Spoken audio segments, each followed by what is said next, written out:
যে হাইকোর্ট থেকে রায়কে স্থগিত করা হয়েছে, কিন্তু আমাদের কাছে মনে হচ্ছে এই স্থগিতাদেশটা শুধুমাত্রই আমাদের যে কর্মসূচিটা আছে কর্মসূচিগুলোকে দমিয়ে দেওয়ার জন্য।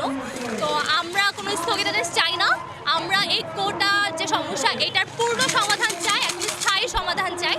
তো যতদিন আমরা স্থায়ী সমাধান না পাচ্ছি ততদিন আমাদের এই কার্যক্রম একইভাবে একই স্পিরিটে চলতে থাকবে।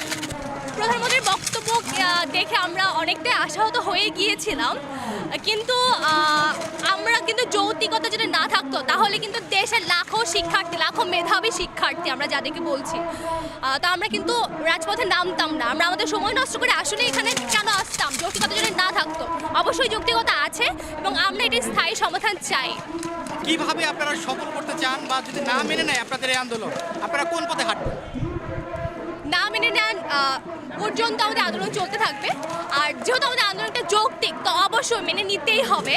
আর উনি বলেছেন এটা পুরোপুরি হাইকোর্টের উপরে, কিন্তু না, এটা আমরা যে নতুন কালকে আমাদের যে অনলাইন ব্রিফিংটা হয়েছে কালকে সন্ধ্যে, সেটা আমরা দেখে থাকবেন যে আমরা কিন্তু একটা পরিপূর্ণ একটা যে আমাদের প্রস্তাবনা সেটা উপস্থাপন করেছি কালকে।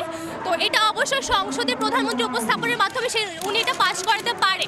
তো যতদিন যেহেতু এই সক্ষমতাটা আছে যে উনি এটা পাশ করতে পারবে না আমাদের সংসদে আমাদের নতুন যে প্রস্তাবনাগুলো, পূর্ণাঙ্গ প্রস্তাবনাগুলো, তো অবশ্যই আমাদের শুধু হাইকোর্টের ব্যাপার না, আন্দোলনে এই সরকার চাইলে এটাকে পরিবর্তন করতে পারবে। যতদিন পর্যন্ত আমরা এটা পূর্ণাঙ্গ সমাধান না পাচ্ছি ততদিন পর্যন্ত আন্দোলন কার্যক্রম চালিয়ে যাবো। আপনারা কি কোটা আন্দোলনের বিরোধিতা করছেন, নাকি কোটা সংস্কার করার জন্য আপনারা আন্দোলন করছেন? এবং কোটার একেবারে বিরুদ্ধে আমরা না, কারণ একটা ইকুইটি আনতে হলে কোটার প্রয়োজন আছে। সেটা আমার প্রতিবন্ধী কোটা, তারপরে আমাদের উপজাতি কোটা, সে পর্যন্ত আমাদের যেটুকু জরুরি ইকুইটি আনার জন্য সেই তার বিরুদ্ধে কিন্তু আমরা করছি না। আমরা যেটা করছি সেটা হলো, হ্যাঁ, মুক্তিযোদ্ধা সন্তানের কথা ছিল, মুক্তিযোদ্ধা সন্তান পর্যন্ত সেটা ঠিক ছিল, কিন্তু তার নাতিপতি পর্যন্ত এটা আসলে অযৌক্তিক।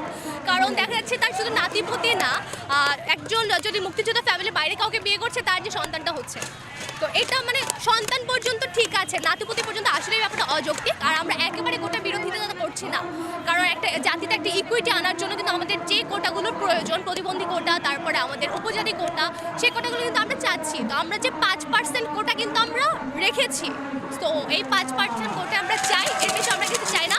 আর আমি একজন নারী হিসেবে তো নারী কোটা বর্জন করছি, কারণ এখন যেহেতু আমাদের যে দেশের প্রধানমন্ত্রী একজন নারী, মানে স্পিকার একজন নারী, বিরোধী দলের নেত্রীগুলো যখন একজন নারী, তখন নারীর ক্ষমতায় নাই বা নারীরা পিছিয়ে আছে, এটা একেবারে অযৌক্তিক একটা কথা।